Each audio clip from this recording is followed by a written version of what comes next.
Okay, before we get into the main discussion, Shashwat, we're going to start with Mr NHI's human identity in the hot seat.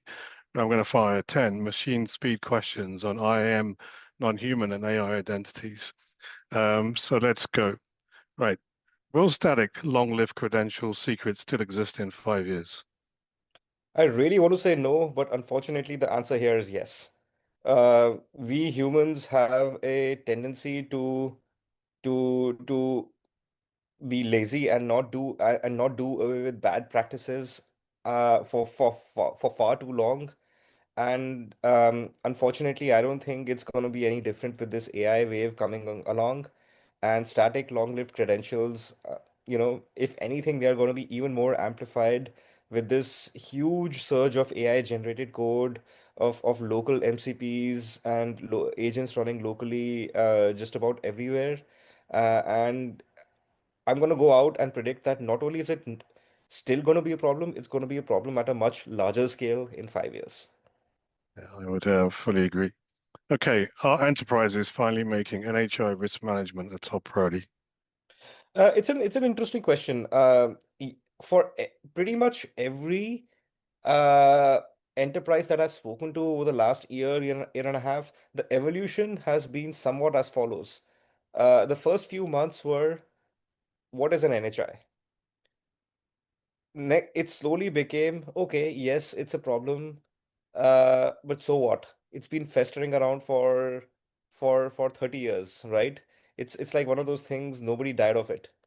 And suddenly, especially with the explosion of these agentic identities, Claudebot, Moltbot, it's slowly getting to the point where it's a hair on fire moment, Mm, right? And there have been a lot of early adopters who've wanted to clean the NHI problem, and I suspect it's only going to get worse, more and more and more and more prevalent over the next over the rest of 2026.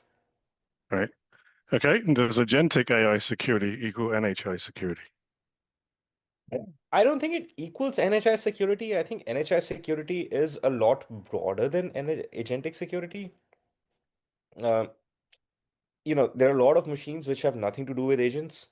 Uh, but at the same time, I'd say agentic security is probably the most pressing subset of NHI security, and it's definitely the subset that is going to increase or grow the fastest over the next few years, right? So Yep. for any enterprise to coming back to one of your previous questions, uh, for any enterprise that is looking to make NHI risk management a top priority, it makes a lot of sense to start off with agentic AI security, right? Because maybe you can deprioritize things like Active Directory service accounts because they've been around for a very long time, right? But there is this entirely new attack surface that is opening up in agentic land, and this is the subset that CISOs need to be concerned about the most at the moment. Okay. Are organizations putting time to market ahead of security controls for AI agents? Yes, and unfortunately, this is history. As I like to say, history doesn't repeat, but it surely rhymes, right? And just about every technology wave, be it cloud, within cloud, be it Kubernetes, be it mobile, it always follows the same predictable pattern. Time to market is always the first thing to happen as organizations test new technologies. Um they see what's possible, they see what's not possible, they take shortcuts, they put something into production. That's always the first step. Second step is always, okay, how do we observe? We put in monitoring and observability into this technology. And then the third step is, okay, now it's time to secure, right? And these three steps always happen in sequence, never in parallel. Mm, There is, as I like to say, there is a reason Wiz happened 5 to 10 years after Datadog, right? Because there was nothing to secure before that in the cloud. Yeah, right. You have to mm. get to market. You have to observe and monitor, only then can you secure. And many times, in fact, not many times, in fact, pretty much all of the time, that is almost always too late. And I suspect the same thing is going to happen with agentic. Yeah, I agree. Okay, are CISOs ready for the fleets of autonomous digital employees? Great question. They're getting there. I don't think some of the more forward-looking ones that I've spoken to have put in very robust security programs for all of their agentic identities. But I don't think the vast majority of the market is anywhere near those early adopters. They still require time. They still require maturity. They are watching and observing. And I think over the next few years, there's going to be a wave of innovation. Um, After agents have already been deployed, they've been in production. They've been um, People have observed what the security incidents could look like. Once we hit that point, there'll be an absolute wave of CISOs preparing themselves for this feat of agentic employees. Okay, can zero standing privilege work for NHIs and agents? I'd argue it's the only way to make it work. Not that it, not can they work, not can ZSP work. It's the only way to make it work. Because if you think about it, it's very simple. It no matter what identity exists in an enterprise, there are only two problems that enterprise need to solve for those identities. There is the authentication problem. How do we make sure they have a dynamic credential that is not long-lived?